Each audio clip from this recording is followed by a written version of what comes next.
lagi maha menyayangi.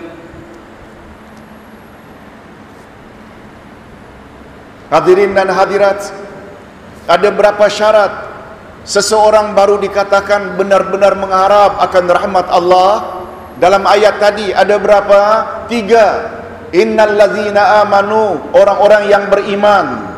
Syarat pertama untuk mengharap rahmat Allah, iman. Walladzina hajaru, syarat kedua, seseorang baru layak mendapat rahmat Allah, mereka hendaklah berhijrah. Yang ketiga, walladzina jahadu fi sabilillah, mereka hendaklah berjihad dengan makna bersungguh-sungguh di jalan Allah. Tolong ulang sekali lagi ayat 218 Al-Baqarah. Innal ladzina amanu walladzina hajaru wajahadu fi sabilillah ulaika yarjuna rahmatallah wallahu ghafurur rahim. Sesungguhnya orang-orang yang beriman dan orang-orang yang berhijrah dan orang-orang yang bersungguh-sungguh di jalan Allah. Uraiannya sebenarnya sangat panjang, tapi kalau kita mau ringkaskan, orang-orang yang beriman bukan sekedar beriman. Imannya mesti tidak boleh dicampuri dengan syirik. Allah berfirman pada ayat 82 dari surat Al-An'am. Tolong ikuti. Wallazina amanu walam yalbisu imanahum bizulm ulaika lahumul amn wa hum muhtadun. Orang-orang yang beriman lalu mereka tidak campurkan iman mereka dengan syirik, mereka sajalah yang akan aman dari siksaan Allah, dan merekalah orang-orang yang mendapat petunjuk. Ayat ini memberi isyarat. Sebelumnya Ustaz tidak beritahu makna asal orang-orang yang beriman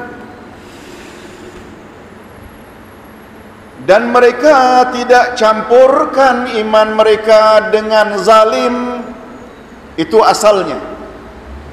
Walladzina amanu walam yalbisu imanahum bizulm.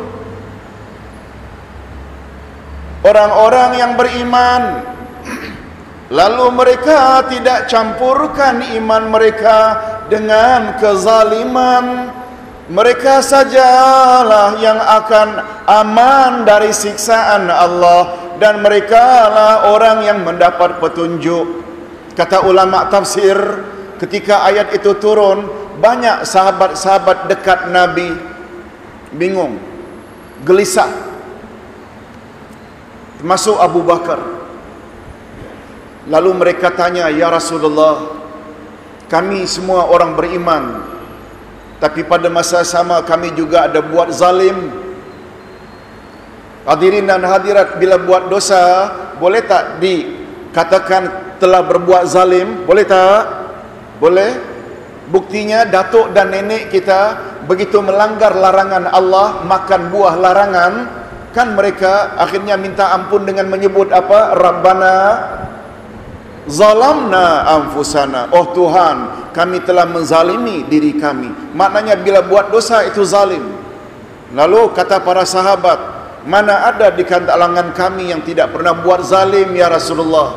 walaupun sedikit buat juga. Kami orang beriman. Lalu bila campur bermakna kami akan disiksa di akhirat nanti. Jawab Nabi, yang Allah maksudkan zalim di sana, iman tak boleh campur zalim, bukan sembarang zalim. Kamu tak pernah bacakah dalam surat Luqman ketika Luqman mengajar anaknya? Zalim di sini dengan makna syirik. Tolong ikuti. Kata Luqman,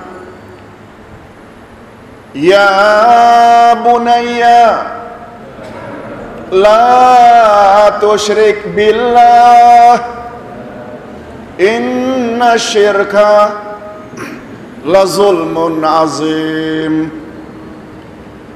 Hei anakku, janganlah kamu buat syirik. Sesungguhnya syirik adalah dosa zalim yang amat besar. Ini sesuai dengan sabda Nabi dalam hadis sahih riwayat Imam Muslim, az-zulmu salasa. Zalim ada 3. Az-zulmu salasa. Tolong ikuti, az-zulmu salasa. Zalim ada 3 jenis. Lalu Nabi explain. Pertama, zalim yang Allah tidak akan ampun, iaitu syirik. Yang kedua, zalim yang Allah akan ampun jika Allah berkehendak, iaitu dosa-dosa besar selain syirik. Dan yang ketiga, zalim yang Allah berlepas diri, tidak mau campur, iaitu zalim insan dengan sesama insan.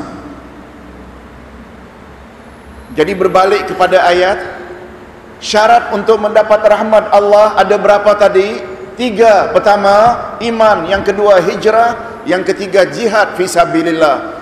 Iman yang macam mana boleh menyelamatkan kita dari azab Allah? Mestilah iman yang bebas dan bersih daripada apa? Syirik. Itu ayatnya. Ayat 82 Al-An'am. Itu sebabnya tadi saya berpesan, bagus kita fokus pada salat ikut sunnah Rasul. Tapi tolong, pada masa yang sama, betulkan akidah. Jangan sampai ada unsur-unsur syirik, sebab dia boleh menghapuskan segala amal saleh kita. Yang kedua, syarat mengharap rahmat Allah, hijrah. Hijrah pula terbagi 2. Pertama namanya hijrah hissiyah, perpindahan physically. Yang kedua hijrah ma'nawiyah, yaitu perpindahan atau perubahan sikap. Hadirin dan hadirat, ada orang Indonesia pindah ke Malaysia, namanya berhijrah. Ada orang Johor pindah ke Perlis, namanya berhijrah. Pindah seperti ini tidak wajib dalam Islam, kecuali dalam kondisi tertentu. Seperti umpamanya di Bosnia dulu, banyak yang berhijrah melarikan diri karena tidak dapat mengamalkan Islam dalam Bosnia atau negara-negara komunis. Itu hijrah wajib ketika itu. Tapi di Malaysia kita tidak wajib, karena di Malaysia sendiri negaranya negara Islam dan kita bebas melaksanakan ajaran Islam. Betul tak? Cuma bila dibandingkan dengan hijrah ma'nawiyah, hijrah sikap, hijrah ini yang paling mustahab.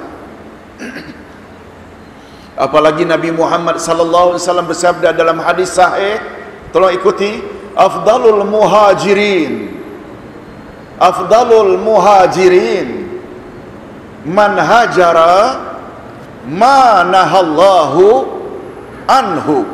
Sebaik-baik hijrah adalah meninggalkan apa yang dilarang atau yang ditegah oleh Allah. Bapak-bapak dan ibu-ibu tolong jawab, termasuk tak berhijrah daripada syirik kepada tauhid? Termasuk tak? Nomor 1, berhijrah daripada kufur kepada iman. Berhijrah daripada syirik kepada tauhid. Termasuk tak berhijrah daripada amal-amal bid'ah kepada ikut sunnah? Yes, itu semua hijrah. Berhijrah daripada kebodohan kepada ilmu pengetahuan. Berhijrah daripada pengotor kepada pembersih. Berhijrah daripada pokoknya segala yang buruk. Ini yang namanya hijrah sikap.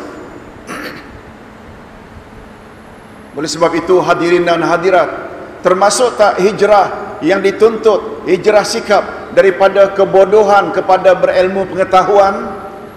Bapa-bapa dan ibu-ibu ingat selalu kata-kata Imam Ahmad yang terkenal sebagai pembela sunnah Nabi. Selain Imam Asy-Syafi'i, Imam Ahmad Ibnu Hanbal juga pembela sunnah, sehingga beliau termasuk dalam senarai muhaddithin. Beliau ada musnad Imam Ahmad. Apa kata Imam Ahmad Ibnu Hanbal? Hajatun nasi ilal akli wa syurbi marratani aw salasa marrat fil yaum, wa hajatun nasi ilal ilmi mislu adadil anfus.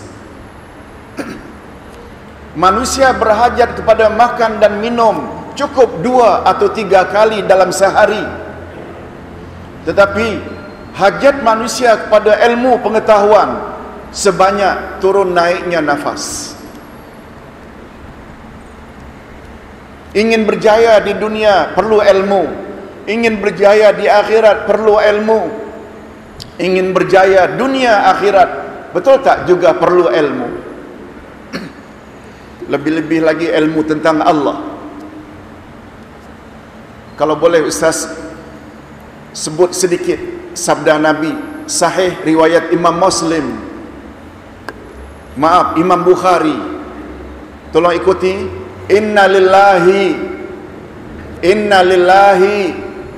tis'atan wa tas'ina isma mi'atan illa wahida man ahsaha dakhalal jannah.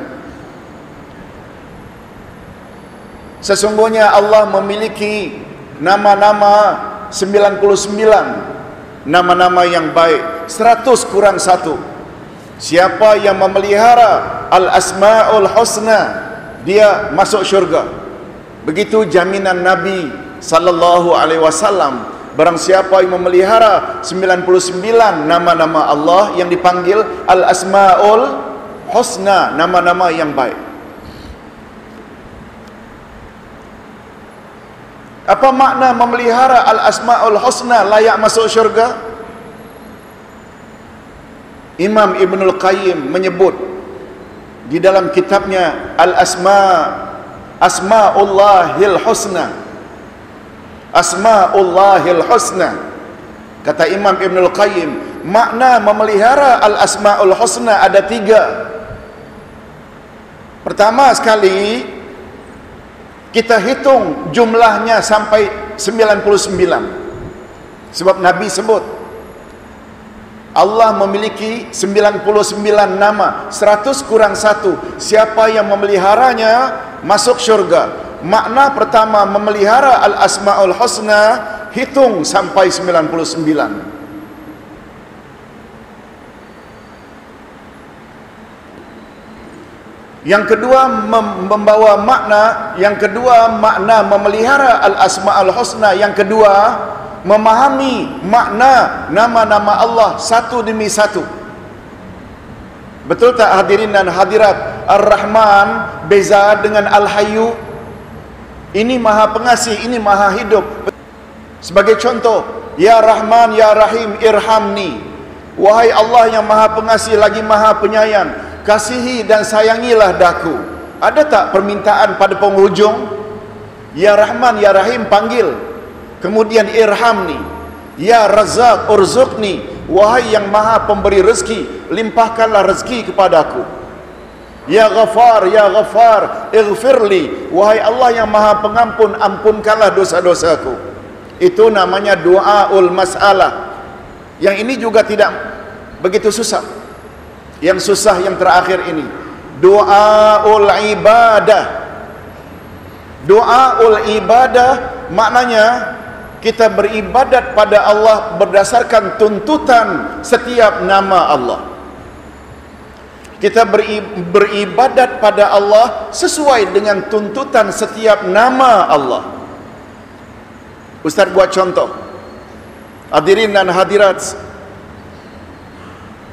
dalam setiap nama Allah ada sifat